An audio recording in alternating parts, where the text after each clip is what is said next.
Where does confidence come from? Confidence doesn't just come from, well, you have to be brave and you have to not be nervous and intimidated by other people. No, no, no. Confidence comes when you have a purpose and you're accomplishing that purpose. You're so focused on your goal that other people become invisible. You ever see a child that's building Legos? Like the universe stops existing because they've got a goal. They're just building it, building it, building it.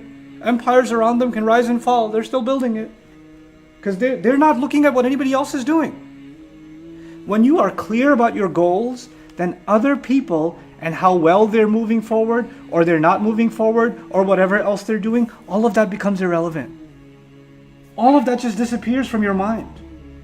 And when that happens, what is confidence? Confidence means you're sure of what you're doing. You find meaning in what you're doing. You don't need to prove yourself to anybody. You have nothing to prove because you already have a goal. You're working towards that. And when somebody else comes and says, by the way, I know some people that have the same goal, they're way better than you. Good for them. Thanks, bye. And you keep working on what you're doing. Because you're too focused. You have when someone has qasd in their waqsid fi mashik, when they have a goal and a direction, a purpose in their walk. You know what that means? Then they're not looking this way or that way because they're focused on what they got to look at. That means you just stop being distracted by what others are doing. And you don't need to tell, hey, by the way, guess what I'm doing?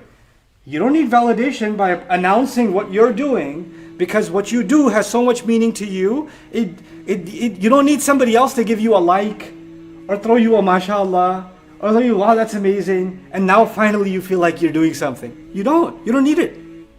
That's confidence. That's not being shallow. And this is why the logical connection, just appreciate that logical connection. What does Allah say? وَقْصِدْ فِي مَشْيِكَ وَغْضُضْ مِنْ صَوْتِكَ. Lower your voice.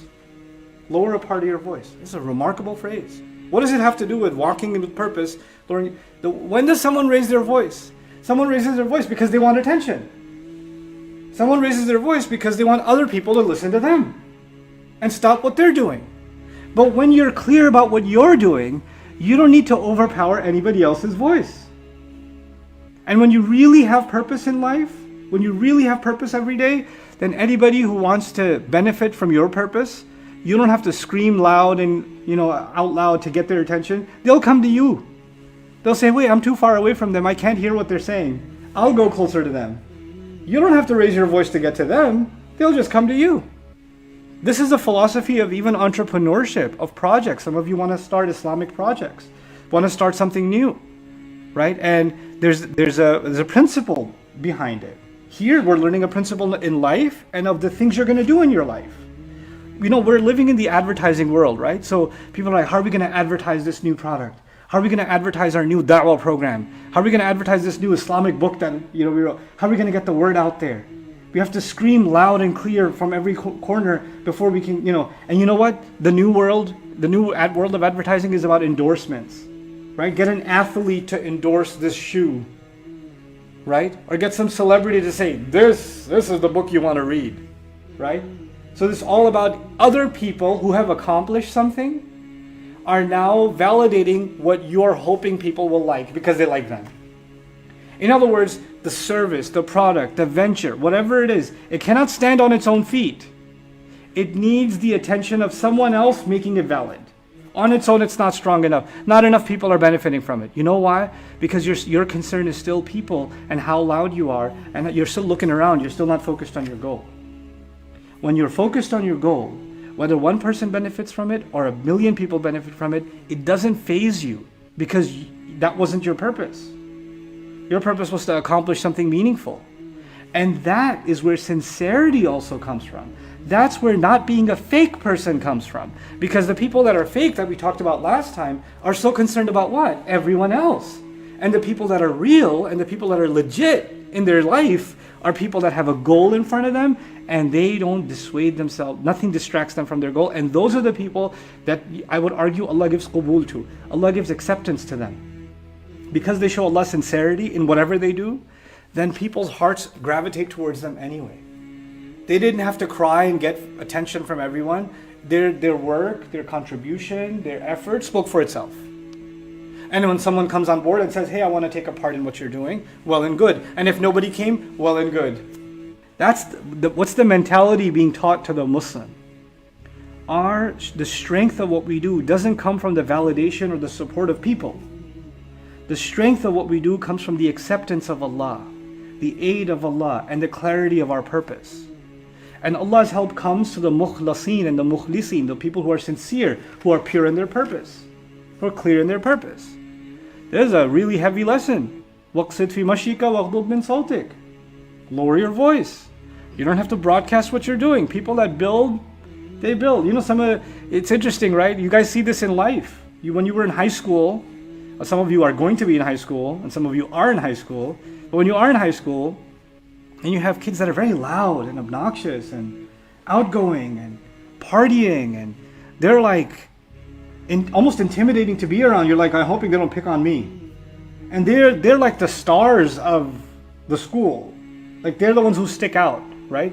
And then there's the quiet, nerdy ones that are like just studying. And they're not really, they're almost invisible. Fast forward 10 years, right?